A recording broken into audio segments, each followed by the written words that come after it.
menerbitkan buku ya, buku cetak yang sekarang dalam proses pengumpulan naskah ya, dan sebagian naskah sudah dalam proses editing dan juga editing. Ya, harapan kami dari pusat upaya kita ini menjadi perintis yang akan diikuti dengan kegiatan-kegiatan akademik yang lain ya. Baik, saya kira itu yang ingin saya sampaikan. Semoga inspirasi yang disampaikan oleh Bu Ari nanti mendapatkan respons baik ya dari teman-teman, dan ini menjadi awal yang baik pula bagi kita untuk meningkatkan kinerja kita. Terima kasih. Demikian sambutan saya. Assalamualaikum warahmatullahi wabarakatuh. Waalaikumsalam warahmatullahi wabarakatuh. Matur nuwun, Prof. Baik. Disampaikan terima kasih Prof. Hartono atas sambutan dan arahannya. Bapak Ibu yang kami hormati, selanjutnya memasuki acara inti, yaitu pemaparan materi terkait dengan tema serawung akademik kita hari ini, yaitu cerita lokal dampak global sastra anak untuk masa depan berkelanjutan. Materi yang menarik, isu yang menarik, dan tentu ini akan membawa kita pada perspektif yang baru, dan tentu kita sudah tunggu-tunggu pemateri kita hari ini, Dr. Ari Ambarwati MPD. Baik, bisa dimulai. Mohon izin Bu, atau kita kenalan dulu ya. Saya sampaikan beberapa hal yang menarik tentang Bu Ari. Tentu ada CV yang harus kita simak ya, bersama-sama. Pemateri kita pada sore hari ini yaitu Dr. Ari Ambarwati SSMPD. Beliau adalah dosen di Fakultas Keguruan dan Ilmu Pendidikan Bahasa dan Sastra Indonesia Universitas Islam Malang. Dan tentu dengan sederet histori penelitian, pengabdian kepada masyarakat yang luar biasa, ini relevan sekali dengan apa yang menjadi tema kita pada sore hari ini. Beberapa penelitian atau riset yang sudah dilaksanakan oleh Dr. Ari, ini banyak sekali saya baca Bu Ari berkonsentrasi tentang sastra anak, pendidikan karakter dan kelokalan, luar biasa sekali. Beberapa judul riset ini juga sudah didanai oleh Kemenristek Dikti begitu. Mungkin Bapak Ibu nanti bisa kita baca hasil-hasil riset beliau yang luar biasa. Kemudian beberapa buku ini juga sudah diterbitkan, ditulis oleh Dr. Ari. Di antaranya adalah monograf kearifan lokal budaya Jawa Timur untuk inovasi pengembangan karakter peserta didik, dan juga buku sastra anak gitu, berjudul Koca-Koci. Ini menarik sekali karena juga didanai oleh Kemendikbudristek, sekaligus ini menyabet penghargaan kemarin sebagai naskah atau naskah dalam sayembara penulisan buku cerita anak Balai Bahasa Jawa Timur. Dan Bapak Ibu, tentu riset-riset yang telah dilakukan oleh Dr. Ari sangat luar biasa, banyak sekali, tidak dapat kami sampaikan satu persatu. Dan hari ini tema menarik akan disampaikan oleh Dr. Ari. Sudah siap Bu? Sampun siap. Apakah Salindia langsung dibagikan dari Ibu atau dari kami? Baik, saya bisa membagikan ini. Boleh dari saya sendiri ya? Silakan, lebih baik. Baik Bu Ari, kesempatan sepenuhnya untuk Bu Dr. Ari, disilakan. Baik, terima kasih Mas Riza, salam kenal ya. Selamat sore, Assalamualaikum warahmatullahi wabarakatuh. Waalaikumsalam. Salam sejahtera untuk kita semua. Hormat saya untuk Prof. Hartono. Siap. Bisa bersamai selaku Wakil Sekjen IKAPROPSI Pusat. Kemudian tentu saja ada Prof. Anas Ahmadi selaku Ketua IKAPROPSI Jawa Timur. ada rekan-rekan saya yang tadi saya lihat ada Budian, Unet, ada Bu Zahro juga Aku sudah hadir. Assalamualaikum. Waalaikumsalam. Terima kasih Bu Zahro dan teman-teman mahasiswa juga kolega IKA Propsi yang saya sayangi gitu ya. Baik, saya bisa langsung menyampaikan materi saya yang menurut saya ini harus segera kita intensifkan penulisannya karena hari-hari ini yang disebut dengan Sustainable Development Goals atau tujuan pembangunan berkelanjutan yang ada 17 poin itu kan akan terimplementasikan di tahun 2030. Nah sekarang kita sudah masuk 2025, artinya kan kita masih punya Recording in progress. 5 tahun gitu ya untuk bisa menuntaskan PR-PR yang sangat banyak gitu ya. Kebetulan hari ini saya memilih salah satu poin dari tujuan pembangunan berkelanjutan, yaitu adalah perubahan iklim ya, yang hari-hari ini sangat kita rasakan dampaknya gitu ya. Mulai dari banjir, terus kemudian curah hujan yang makin tinggi di bulan Februari, mungkin sampai kalau perakiraan BMKG itu sampai Maret gitu ya. Jadi insya Allah kita Ramadannya ini akan jadi Ramadan basah gitu ya. Tapi kasihan juga teman-teman yang jualan takjil ini. Baik, saya lanjutkan teman-teman. Mengapa penelitian ini atau materi ini menarik dan harus kita seriusi gitu ya. Nah kebetulan ini boleh saya spill sedikit tentang gambar ini. Ini adalah ilustrasi dari buku yang akan terbit tahun 2025. Judulnya Mantra Aksaya Patra. Mantra tentu artinya adalah mantra gitu ya. Dan kemudian Aksaya Patra itu adalah kosakata yang kita pinjam dari khasana kebudayaan Hindu. Artinya adalah periuk makanan yang tidak pernah habis. Jadi makanannya selalu terisi terus. Dan makanan hari-hari ini merupakan isu yang menjadi perhatian banyak pihak ya. Bukan saja perkara makan bergizi gratis, tapi juga bagaimana perubahan iklim juga memengaruhi panen yang seharusnya bisa panen di bulan-bulan tertentu, tapi karena curah hujan yang meninggi akhirnya banyak gagal panen gitu ya. Baik, saya lanjut. Ya, ini adalah 17 poin dari tujuan pembangunan berkelanjutan atau kita singkat menjadi SDG. Kalau bahasa Inggrisnya SDGs gitu ya. Baik, apa sih sebetulnya SDG itu ya, teman-teman ya? Mungkin di sini teman-teman sudah bisa melihat gitu ya. 17 poin ini diantaranya teman-teman bisa melihat di sini ya. Nomor 1 itu ada dunia tanpa kelaparan, terus kemudian yang pertama dunia tanpa kemiskinan, yang kedua poin kedua dunia tanpa kelaparan, kesehatan dan kesejahteraan, kemudian pendidikan yang berkualitas, kesetaraan gender, ini bidangnya Bu Zahro ini ya, kemudian ada sanitasi dan air bersih juga menjadi perhatian kita bersama, kemudian yang ketujuh ada energi bersih yang terjangkau. Yang kedelapan ada pekerjaan layak dan pertumbuhan ekonomi. Yang kesembilan ada infrastruktur, industri dan inovasi.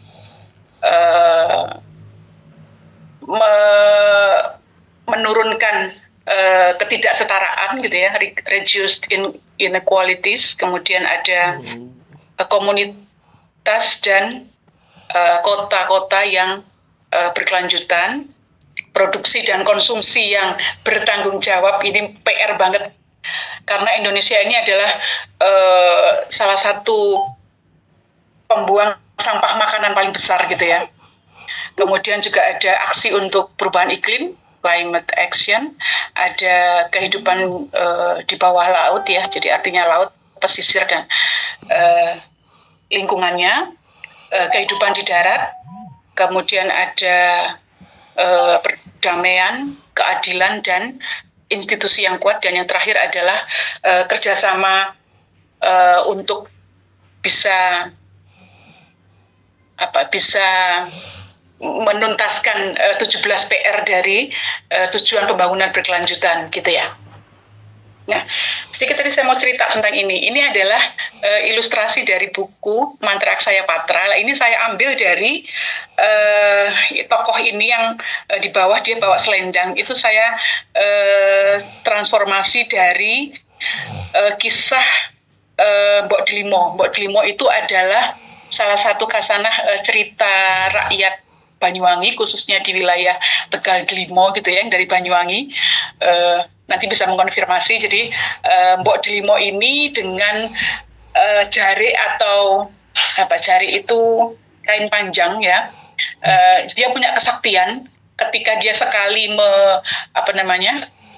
mengibaskan kain panjangnya, dia langsung bisa menyemai benih sekian ratus hektar padi gitu ya, benih padi. Dan kemudian ketika dia akan panen, maka dia cukup hanya mengibaskan kain panjangnya.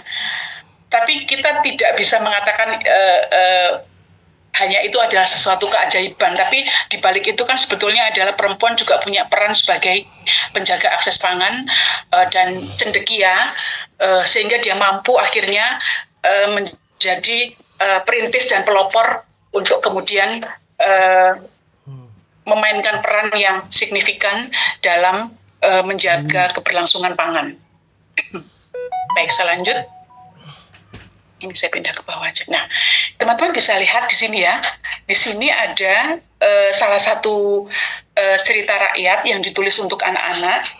Judulnya Masara Senani dan Matahari. Ini adalah kisah dari Papua Barat yang ditulis ulang oleh Ibu Murti Bunanta, salah satu mentor menulis cerita anak saya gitu ya. Nah, ini mari kita lihat cerita rakyat dan kesadaran ekologis. Jadi ceritanya Masara Senani yang hidup di Papua ini, dia kemudian tiap hari harus menokok sagu dengan keluarganya. Ya, kita lihat kalau ada lagunya Edo Kondologit yang tokok sagu, pangkur sagu itu kan, itu adalah istilah khas yang hanya digunakan untuk ketika seseorang akan mengolah inti sagu yang harus membelah pohon sagu gitu ya. Nah, kemudian pada suatu hari Masara Senani ini disambati itu apa? Istri dan komunitasnya, masyarakatnya ya, itu mengeluh karena matahari itu sebentar saja siangnya, dia lebih banyak akhirnya tokoan sagu itu belum selesai memenuhi keranjang-keranjang, sudah malam dan harus pulang. Akhirnya Masara Senani punya ide memerangkap matahari ya, yang matahari ini namanya adalah Masara Situmi, dan dia kemudian diperangkap supaya hari-hari itu siang terus, pagi dan siang terus, supaya masyarakat di lingkungan Masara Senani ini punya lebih banyak sagu untuk ditokok dan untuk dipangkur, sehingga persediaan makanan itu aman gitu ya. Nah, tapi ternyata jadi menimbulkan masalah. Kenapa? Matahari itu jadi sakit, diceritakan di situ sakit karena dia harus terang terus gitu ya. Dia harus memerankan terang terus, padahal kan pagi harus berganti siang menjadi sore menjadi malam, dan pagi lagi, begitu terus gitu siklusnya. Akhirnya ada ketidakseimbangan. Masyarakatnya mengeluh lagi, ini kalau siang terus kita nggak bisa istirahat gitu ya. Akhirnya Masara Senani membebaskan Masara Situmi dan mengobati lukanya, sehingga akhirnya Masara Situmi bisa kembali bertugas selayaknya matahari gitu ya. Kisah ini dituturkan dan tumbuh di masyarakat wilayah Windesi ya, Kabupaten Manokwari di Papua Barat. Lalu apa yang bisa kita ambil dari cerita rakyat ini, teman-teman? Kalau saya boleh berpendapat gitu ya, ini sebetulnya adalah upaya dari masyarakat masyarakat Senani dan masyarakat sekitarnya untuk bernegosiasi terus-menerus dengan lingkungannya gitu ya. Ketika ternyata dia butuh banyak makanan, dia harus bekerja lebih keras, tapi justru itu tidak menyelesaikan masalah juga, karena apapun manusia tetap butuh istirahat gitu ya, dan alam akhirnya bisa melaksanakan keseimbangannya gitu ya.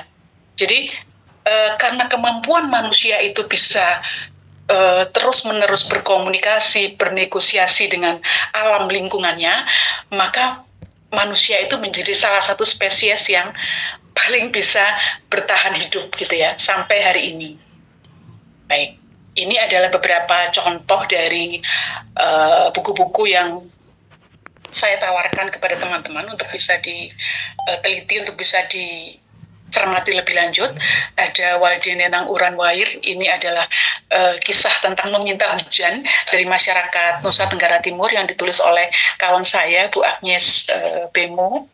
Kemudian juga ada seri Keluarga Panik ya, yang ditulis oleh kawan saya juga namanya Mas Nur Hadi.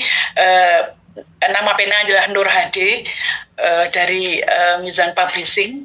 Jadi tulisan Mas Hadi ini ada seri. Jadi bagaimana sebuah keluarga itu panik menyikapi polusi, sampah yang bertebaran di mana-mana, terus kemudian banjir yang selalu muncul di musim hujan gitu ya, dan bagaimana mereka harus mengatasi dan berjibaku dengan masalah-masalah polusi, perubahan iklim dan banjir. Nah, kalau ini adalah beberapa seri buku yang juga saya rekomendasikan, karena kalau ada seperti logam ini ya teman-teman, hologram ini ya, hologram emas ini adalah seri Caldecott. Seri Caldecott itu adalah seri dia memenangkan cerita ya, memenangkan cerita yang bagus. Dan ini judulnya adalah We Are Water Protectors.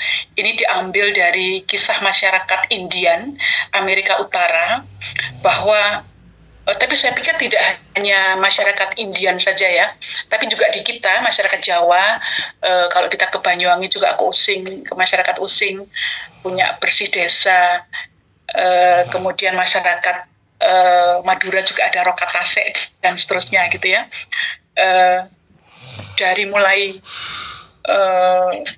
air yang kemudian dibutuhkan manusia, sampai kemudian masyarakat wilayah Simele Aceh itu punya syair namanya Smong, dan itu yang menyelamatkan masyarakat Simele ketika tsunami tahun 2004 ya, Desember 2004 itu berlangsung. Karena tradisi lisannya sangat kuat, mereka akhirnya tahu jadi ancaman yang namanya Smong itu alias tsunami itu bisa mereka taklukkan dalam tanda petik, sehingga jatuhnya korban jiwa tidak sebanyak di wilayah Aceh yang lain gitu ya. Kok teman-teman bisa melihat itu, artinya relasi manusia dengan alam itu ini ya teman-teman ya, kita anggap air itu sebagai kalau kita yang muslim gitu kan,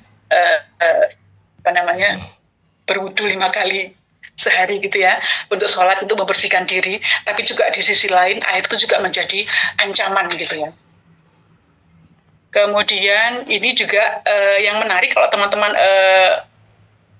mencermati berita-berita tentang perubahan iklim, ada salah satu tokoh anak-anak yang sangat luar biasa namanya Greta Thunberg. Saya lupa apakah dia Swedia atau Norwegia, seingat saya di wilayah ini ya, di wilayah Skandinavia. Jadi Greta Thunberg ini memimpin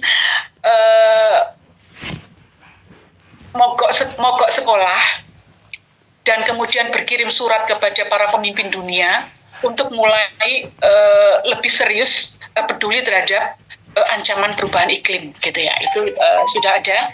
Lah, masalahnya di kita masih belum menulis ini, padahal kita punya, kalau tidak salah ada salah satu putrinya Mas Prigi Arisandi ya, pegiat ekoton lingkungan di Gresik, itu namanya Anissa Azara, usianya 17 tahun, dia juga pejuang lingkungan gitu ya, dan kemudian pernah berkolaborasi dengan Pandawara. Kalau kita lihat, kalau ada sungai kotor, kalau ada pantai yang kotor, kemudian Pandawara itu siap untuk kemudian membantu membersihkan, sehingga akhirnya pinggir pantai menjadi bersih, sungai juga menjadi bersih dan nyaman untuk ditinggali oleh ekosistem ikan dan seterusnya, gitu ya. Ini beberapa contoh yang menurut saya kita perlu memperbanyak bacaan pilihan terkait 17 poin dari pembangunan berkelanjutan, gitu ya, karena untuk masa depan yang lebih baik. Karena ingat, sebetulnya yang akan mewarisi bumi ini sebetulnya bukan kita, tapi justru adalah anak-anak muda, dan mereka perlu dibekali literasi ekologi yang mumpuni supaya mereka bisa melintasi masalah dan problem yang akan mereka hadapi di tahun-tahun mendatang, begitu ya teman-teman. Nah, bagusnya ini adalah salah satu program dari Gerakan Literasi Nasional yang disediakan oleh Badan Bahasa, Badan Pengembangan dan Pembinaan Bahasa, Kemdikdasmen, gitu ya sekarang. Buku ini bisa diakses secara gratis di laman SIBI, ya, Sistem Informasi Perbukuan Indonesia. Dan kemudian mari kita lihat contoh judul-judulnya juga sangat menarik, dan ini diambil dari Lumbung Pengetahuan Lokal Indonesia. Kalau kita lihat di sini, mulai dari yang kanan itu ada Itam dan U. Itam ini tokoh anak yang di Aceh, yang dia penyintas tsunami, tapi kemudian dia kehilangan kedua orang tua dan keluarga besarnya, termasuk juga kawan-kawannya. Dan U ini adalah pohon kelapa di mana dia akhirnya bisa selamat, gitu ya, menghadapi gelombang tsunami. Ini juga saya pikir pewarisan pengetahuan lokal yang sangat luar biasa, karena Mbak Yovita Siswati ini juga rekan saya, dan Mbak Evi Selvia ini ilustratornya, itu menuliskan dengan sangat bagus bagaimana syair Semong yang isinya adalah pengetahuan. Kalau misalnya ada gempa besar, lalu air laut pasang dan naik, mereka diminta untuk segera lari ke tempat yang tinggi, gitu ya. Saya bayangkan kalau saja dulu tahun 2004 itu sekolah, anak-anak, guru-guru itu memiliki pengetahuan yang memadai tentang bagaimana hidup dengan air, gitu ya, termasuk tsunami ini alias Semong, mungkin korban jiwa bisa diminimalkan, gitu ya. Tapi kan kita selalu bisa belajar dari pengalaman masa lalu, gitu ya teman-teman ya. Nah, termasuk kita lihat juga di sini ada namanya judulnya Jagapati Bumi. Itu juga bisa diakses gratis ya teman-teman di laman Sistem Informasi Perbukuan Indonesia. Ini adalah tentang mitos, bicara tentang mitos. Termasuk ada Lubuk Larangan. Jadi Lubuk Larangan itu ada satu seperti telaga, gitu ya, telaga kecil. Koreksi kalau saya salah. Itu yang isinya adalah ikan yang tidak boleh diambil atau dipancing, gitu ya, tapi dibiarkan begitu. Ternyata ada penjelasannya di balik itu. Jadi artinya penggalian informasi pengetahuan lokal, lumbung pengetahuan lokal, tradisi, manuskrip yang berisikan tentang bagaimana orang-orang masa lalu itu bisa menyintasi kondisi lingkungan, dan kemudian bisa mewariskan pengetahuan sampai hari ini kepada kita, itu sebetulnya merupakan aset yang sangat luar biasa. Dan sayang kalau itu tidak jadi pustaka yang kemudian dibaca oleh anak-anak dan remaja, gitu ya. Ini juga ada ini buku non-fiksi Kesatria Penjaga, ditulis oleh Mbak Francisca Emilia, ditulis dalam bentuk larik-larik bait-bait puisi, sangat menarik teman-teman ya. Jadi saya sangat merekomendasikan teman-teman untuk mengakses dan membaca buku-buku terbitan Badan Pembinaan dan Pengembangan Bahasa, karena sudah menyediakan buku-buku yang berkualitas, gitu. Nah, sekarang kita sampai pada masalah yang menurut saya hari ini masih belum terpecahkan. Saya langsung di yang yang kedua, gitu ya. apakah penyediaan buku-buku bacaan berkualitas itu sudah dibarengi dengan kritik sastra anak yang memadai? Ternyata belum, teman-teman. Kalau kita lihat di laman Google Scholar gitu aja ya, kita melihat masih lebih banyak kritik sastra yang bukan sastra anak dan remaja. Padahal bukunya sudah cukup melimpah. Jadi selain sistem informasi perbukuan Indonesia, ada juga namanya laman Budi, buku digital. Ada juga Let's Read ya, yang dikomandani oleh Literasi Cloud, organisasi nirlaba di Asia, yang kemudian juga menyediakan bacaan-bacaan bermutu, termasuk dalam bahasa Indonesia. Kemudian juga ada komunitas Diva Litera, literasi yang awalnya diinisiasi untuk kawan-kawan difabel, tapi juga sekarang bisa diakses oleh siapa saja gitu ya. Ini yang menurut saya perlu menjadi perhatian kita di poin kedua gitu ya. Apakah bacaan-bacaan yang sudah banyak dan diklaim bermutu itu karena melewati seleksi yang sangat ketat, karena sejak 2016 Badan Bahasa itu menyelenggarakan sayembara Gerakan Literasi Nasional sampai kemarin tahun 2024 yang kebetulan naskah saya itu lolos gitu ya. Tapi konon kabarnya tahun ini karena alasan efisiensi agenda itu tidak ada. Saya berharap ini informasi yang saya terima salah gitu ya, karena biasanya ya di kalangan teman-teman penulis gitu ya, penulis cerita anak dan remaja, ini merupakan ajang lebarannya para penulis dan ilustrator. Bisa dibayangkan kesedihan teman-teman penulis dan ilustrator karena salah satu ajang untuk bisa menyediakan dan menawarkan bacaan yang berkualitas dengan ilustrasi yang bagus itu semakin sedikit gitu ya. Mudah-mudahan nanti IKAPROPSI bisa menginisiasi untuk untuk mulai juga ambil bagian menyediakan bacaan berkualitas, mungkin Pak Artono atau Pak Anas dan teman-teman yang lain gitu ya. Baik, dan kemudian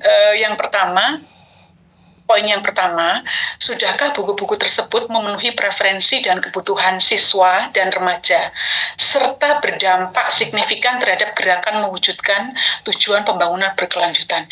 Ini masih belum bisa dijawab.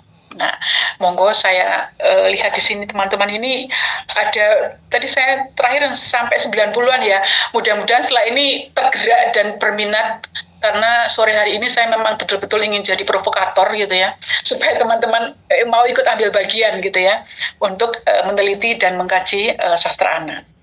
Dan yang terakhir, sudahkah ada kurasi bacaan anak dan remaja yang dilakukan untuk mendorong anak dan remaja kita menjadi lebih literat secara ekologis gitu ya.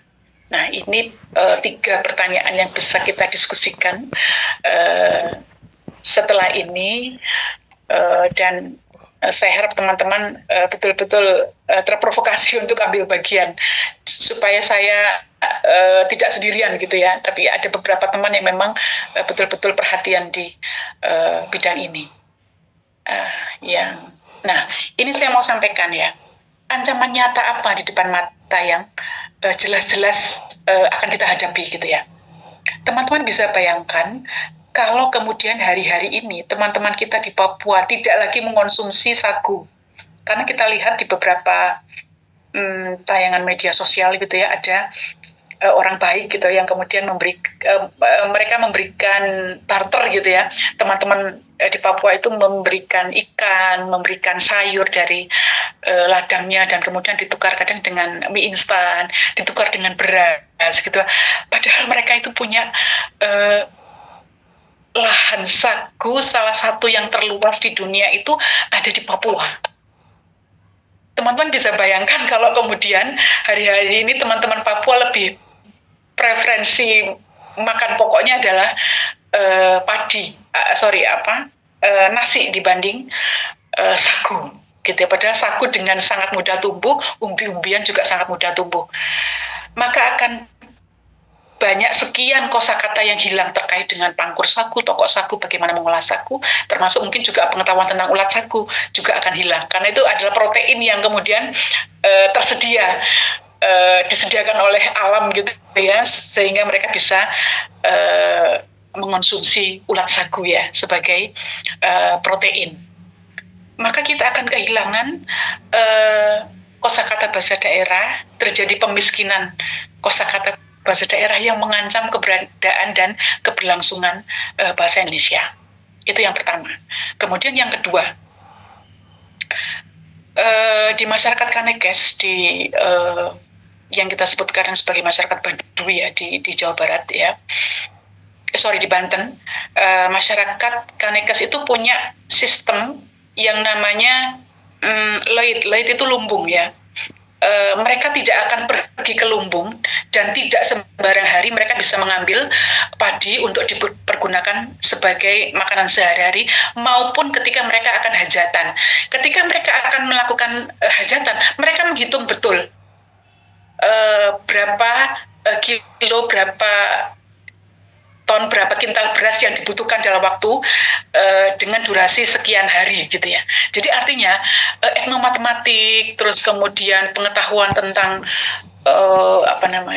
penghitungan logistik itu sebetulnya sudah sangat bagus ya di masyarakat adat gitu ya. Sayangnya itu bukan tidak mungkin ya. Kalau kata tidak kurang tepat, mungkin belum tersampaikan secara terus-menerus dan itu menjadi bagian dari kebanggaan masyarakat adat kita gitu ya. Mari kita... Mohon maaf Bu Ari. Sudah terakhir ya. Baik, ini nanti teman-teman bisa membaca sendiri ya, terkait juga moili itu bahasa Mentawai yang artinya pelan-pelan, dan karena kita semakin tergesa akhirnya kita jadi kurang mawas dan kurang awas. Saya pikir itu Mas Riza dan teman-teman, terima kasih. Setelah ini kita bisa diskusi lebih lanjut. Terima kasih, saya akhiri untuk yang sesi ini. Baik, terima kasih Bu Ari. Pemaparan yang luar biasa ini membuka